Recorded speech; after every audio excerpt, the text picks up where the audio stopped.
Good morning, good afternoon, good evening, wherever you are in this beautiful world. Shah loves you, and welcome to this beautiful transmission of light language and love. This is beautiful Amy, all the way from the UK, and Hello, Amy, loves you too. and what a mindful being this person is, and what a crazy and beautiful story she's overcome to become this version of a being that she is.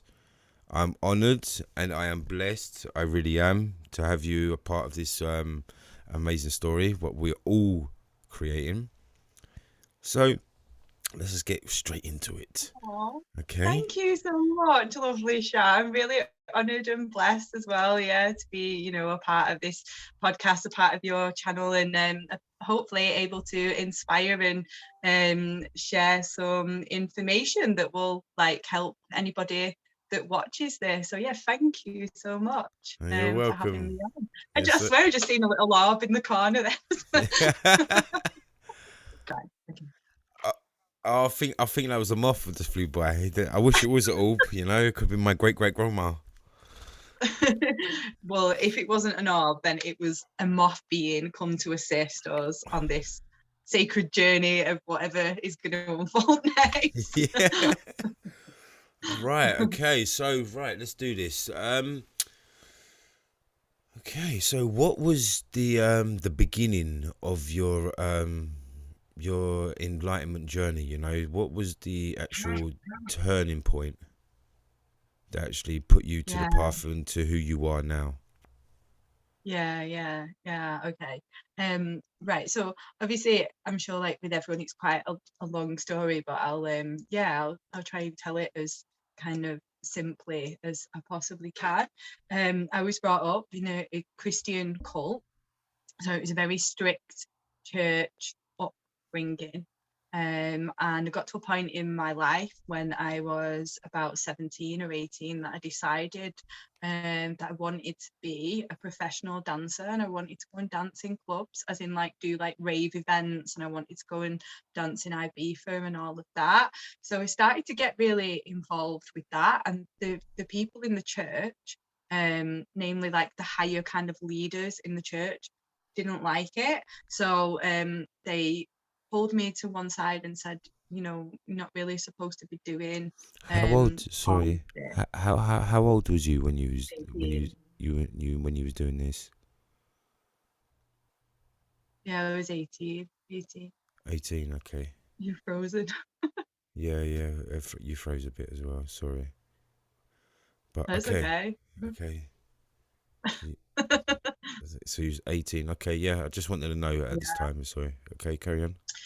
I was really young, and I was starting to discover other things. So even though I'd been involved in this church since birth, um, and being in a cult, the only way I can describe it is like being in this little bubble, because you don't know any different. And as you get older, you start to have these realizations about life. And Mm. so, all of my friends were going out clubbing. I realized that I wanted to be a dancer at rave events and all of that, because I got really into trance music and electronic music. Um, and it was really frowned upon by the church and by the leaders of this church. And I felt a lot of pressure around being something Okay. that I knew that I wasn't anymore. Mm. And I was also exploring other aspects of spirituality, such as Wicca, and you know setting the intention to create something and all of that, which ultimately is what spells are. And so I was discovering all of that and being more in tune with nature and all that sort of thing. But there was a lot of pressure from this church, and I started to believe that God didn't, or source, as I now call God, that God didn't love me, or I wasn't good enough for God, because I was receiving this constant pressure. And also and so I just went through a time of just believing that I wasn't good enough for anything. Was And how many years did this go on for? It was probably like a slow build up, like from maybe when I was about, I don't know, from when I was about 16 to 15, 6. But the pressure was kind of like constantly increasing as the more like I discovered myself and other aspects of spirituality, and not just what this church or this, this cult Yeah, was kind of telling me. yeah. So it went on over, a few years, because this particular cult, it was very, um, you know, masculine orientated, as a lot of the, um, you know, not to speak for all religions, of course, but in this particular cult or in Christianity, it is still masculine orientated, or dominated, or whatever you want to call it. And the women didn't have any power, like the women couldn't do the healing or any of that, and you had to look Wow. a certain way, you had to dress a certain way, and so many things were really like strictly forbidden. And and I wanted to go out and be a dancer, right, because I love music. And Yeah, I felt like I was in this box. And as I was, discovering other things like Wicca, etc., is that my horizons were suddenly broadening, and all of a sudden I was questioning things, and I was going to all these church meetings, and I was like, but what about this though, or what about that? Well, why can't I heal? And the answer that they had for that was because women don't need to. That's the wow. sort of thing. A woman's role is to bring up children, and like, you know and yeah, and that's kind of what it was Oh, like. So yeah, so all of this like pressure and this structure, and I was constantly asking why, all the time. And even now, something that I want to know is why this or why that all the time. Like, I mm, always want to know why. And I think that's really important, that as humans we do constantly ask the question, well, why do I do this, or mm, why do I do that? Because of the level of programming that we've got, in our society. It's like, yeah, you need to be asking why. And if something doesn't feel good, then we need to trust our feelings, yeah, because yeah, your yeah. feeling. Yeah, sorry, That's go on. it. No, no, you're right. It's that intuition. Intuition is such a critical part of our lives, and a lot of people don't listen to it anymore. You know, Mm, yeah. they've learned to lose it or forget about it. Just like what is it? Is it our appendix? Is our second stomach? Is it? Yeah, something like It's that. Yeah, where we yeah. used to eat raw meat, and the appendix back in the Mm, day used to be. This is exactly the same. This is what they're trying to do. They're trying to let go of a great organ of our spiritual side, and I believe that mm, is what they're trying to do. Intuition is such a beautiful tool, and intuition of truthness. I really believe that, because there's always times when things are just about to occur, and you have that gut feeling, and then suddenly you change your mind, or you say no, don't do that. Then 10, 20 minutes, an hour, one day later, you hear there was a crazy thing what happened, and you could have been in that situation at that time, you know. yeah, So totally. it's a kind of that's a very, very special magical gift we need to retune to the people who have lost Mm, it, or not even mm, retune it, just to make them realize how powerful they are, and they've always mhm. got the question and the answer around them. Yeah, and ultimately that, that answer, it lies a lot of the time in your physical structure. Like, your body doesn't lie. Your body will tell you, when something isn't right, or it is Yes. right. And you'll know that by, Yeah. generally the way that it works for me is that, like, if something isn't right, um for me, then I'll feel a constriction. It'll feel like a tightening feeling in like whatever muscles, or generally in my solar plexus, it'll be like. And when it something is a good, next step for me to take, Mm, it will feel like an expansion.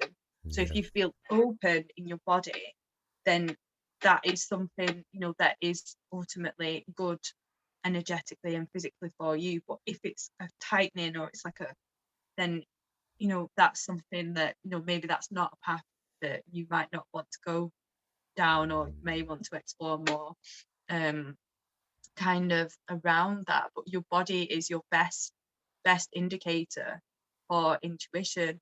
And so often what happens as empaths, and what happened for me, is that I was constantly taught to override my intuition, because anytime that my intuition, like for in this instance where I was constantly asking why, I would then be told that ultimately I needed to be better for God, or I needed to heal more, or I needed to be more because I was not being spiritual in this instance. So I was constantly had this conversation of, you're not spiritual enough, you're not good enough for God. And that's what, can happen in a lot of like spiritual abuse situations, is that like you're taught to actually override that intuition, that That's it. aspect. And it's in your body. That's all I can say. Like the whole time my body was telling me like, no, this is not okay. Like, yeah. Wow, what a journey. What an amazing journey. So what was the time when you actually you actually got reactivated and then become the light version you are now, and you started to Mm. heal and started to um produce and release this frequency of healing light language. Mm-hmm. Yeah, I mean, so I just want to go back to that time just for one moment and just talk about a situation that I had back then, which I think put me on a course of kind of working. Well, it did put me on a course of working with the angelics. And it got to a point when I was 18 where I just couldn't take it anymore. And I decided that I was going to end my own life. And for me, what that felt like, because you say that suicide is a very selfish thing, but to me, from my perspective, was that like I was doing everyone a favor, because my family was still involved in the church. And I remember walking past my house that night when I decided to do it, and saying like goodbye to everyone, like kind of in my soul, because for me I felt like they were going to be better off without me. Mm. I really felt that everyone in my life was better off if I just wasn't in their life anymore. So I just want to say that, suicide is Wow. never, from that person's point of view, is that they feel like that is their only option. And that's how I felt that particular night. So I hope that this, will be like some comfort to somebody out there. But yeah, I'll tell you kind of the story of how that came about. So at the I'm time, sorry. obviously. I'm sorry. I just got to jump in. Listen to all you people out there who are listening to the story. This is this amazing story that faith and belief is important thing in one individual's life, and Mm, there is an intuition of knowing. We have these great visions or dreams of our promised land and our happy version. Them promised land and them happy versions can come true. So, mm, no matter what troubles or barriers come around you, just remember you have the power of not just your essence. You've got a trillion thousand people, your ancestors who lived before you with you, okay? So you're not just doing it for you. mm, you're gonna have protection and guidance from all around you. mm, And it's come from the mm, divine frequency of your DNA. So, yeah. if all you people out there, just remember, never give up, okay? Never give up. Mm. Okay, sorry. Yeah. No, I love that. I love that message. It is, and that's what it was like. It was like never give up, and that's exactly what happened with me. Because, yeah. Okay, so that particular night, I had been having like a bit of a situation with basically somebody, and he kind of cheated on me. So that was like another thing that had happened that had pushed me to this point. Yeah. Um, so like a kind of a relationship with somebody, and I was taking a lot of drugs at the time. I was taking a lot of like cocaine and different substances because I was on the club scene. I had all of this stuff going on with the church as well, where they were telling me that I wasn't good enough, and I just decided that that was it. Like I was going to end my own life. And yeah, and everyone was kind of better off without me. So I took this walk and I walked past my house and I said bye to everybody. In my heart, you know. And then this is going to sound so like I was a bit of a goth at the time, and so I decided, but there was a reason for this. I decided I was going to take my own life at this local graveyard. It was an old graveyard from like about, I don't know, maybe the 1700s, and there was this particular one grave where it had like this gypsy, like it was for this gypsy, and I'd always felt like a really strong connection to this gypsy. When I used to go there as a child, and so like I decided I was going to sit on this gravestone. So I know this is going to sound really morbid to anyone watching, whatever, but and that, like, you know, I was just going to go, and then that was going to be it. And so the way that I decided to do it was that I'd already taken like a lot of drugs, bearing in mind, and that I had like some amyl nitrate, some like poppers, and like I drank the whole bottle of poppers, hoping that it would like anesthetize me. And then I also had like a blade, like a knife thing, and I was gonna like cut my own wrist. That's how I was gonna do it. So I took the poppers and I was completely out of my mind. I remember just being on this like graveyard, and I was just looking up at the stars, and just kind of going in and out of consciousness. And I'd made sure that I'd put this blade right next to me so that I wouldn't lose it. And that's what I'd done. I put it right next to me. So then I went looking for this blade and it wasn't there. It like literally wasn't anywhere. And I was like looking all around for it and I couldn't find it anywhere. So, and then, like I said, I was going in and out of consciousness. And then after a while of like this happening, I just looked up at the sky and I just heard this voice and it went, get up. And it just kept saying, get up now. It's not your time. It's absolutely not your time. And you need to get up. And all I can remember was, and I just got this like feeling of chills, is I just just this got it feeling as of well. being pulled to my feet. And it was like as if something had just grabbed hold of me like that. And it pulled me to my feet. And it was like, it like literally walked me home. And so it walked me as if I remember walking home like that, and it must have looked crazy to anyone that was watching. And it just kept saying, take one more step, take one more step, take one more step, take one more step. And Wow. that's what it did, because I was completely gone. And remember knocking on my door, like collapsing into my hall. And I told my dad what I'd done. I said, I've had an overdose. I've taken a lot of drugs. You need to take me to hospital now. And I was completely grey. They took me in. They took one look at me, and they put me on every single thing like you can imagine. I like blacked out, and then I woke up like a day later, and like all my family were kind of around me and stuff like, what? Why did you do this and all this? And I was in hospital for like 4 more days, and they said that if I had been there for half an hour more, there is absolutely no doubt whatsoever that I would not be here now.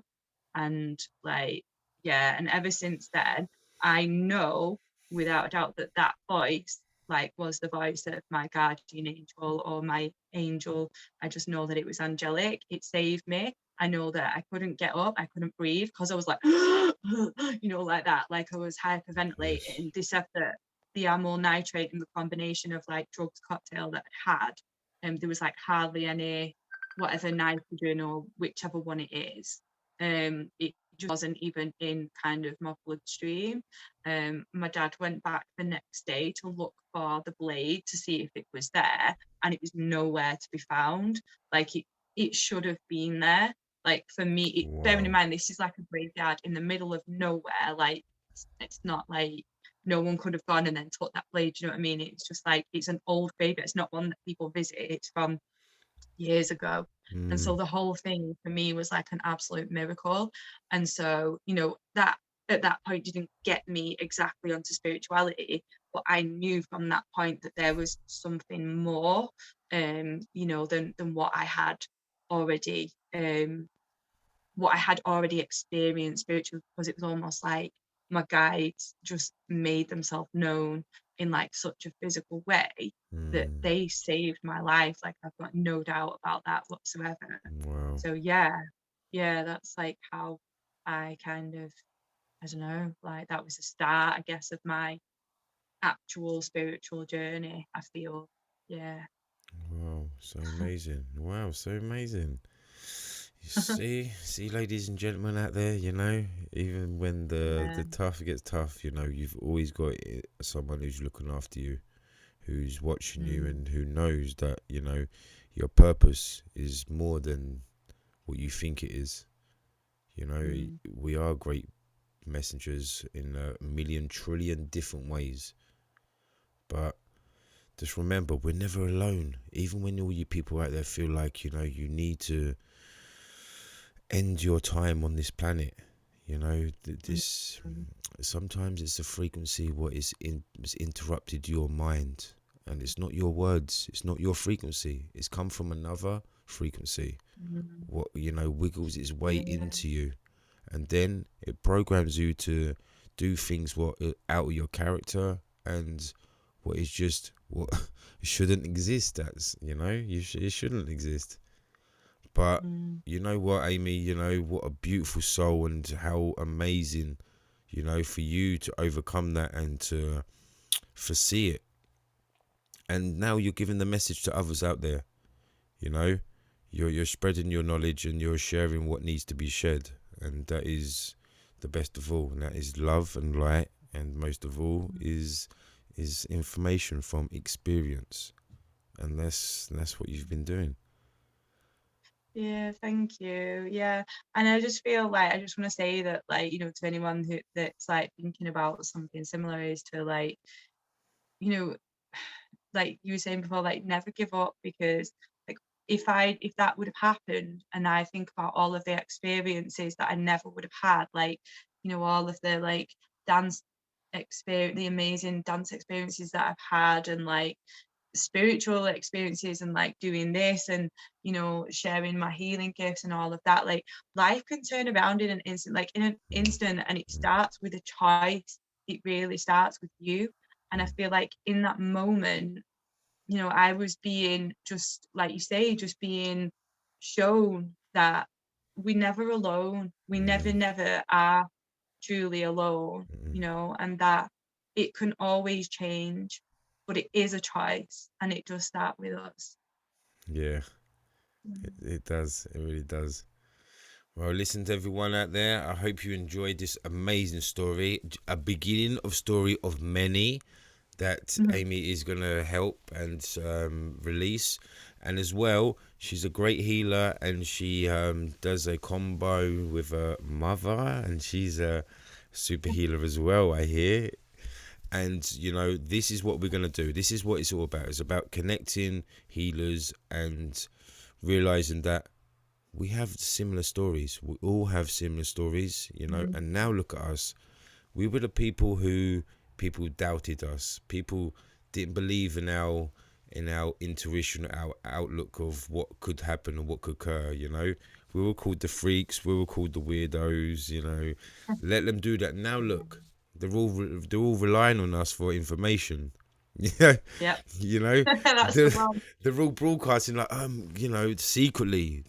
These are just the people who are secretly listening to what we're saying. So I'm just thankful, and I cannot wait to share the stories, of, well, to everyone really. End of the day, you know.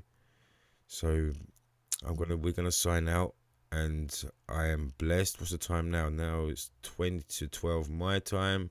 Your time? What's time? 20 to 10, 2 hours behind you. Okay, so it's only a couple hours, so Yeah. that's all right. But Amy, I Yeah. thank you so much. Thank you for having me. Oh Yeah, I'm man, really blessed and I, grateful. I think I Grateful think to be here. I thank you for sharing the story as well. Because there's so many more what needs to be shared too. So Yeah. in the future, we will share our magic, what we put on this planet, and our healing remedies, what we do in our everyday life, and how we can share it with you guys out there as well. Okay. So this is Yeah. Shah and Amy saying many blessings, and enjoy the rest of your day, evening, or Yeah. night. Okay. Love you all. Big love.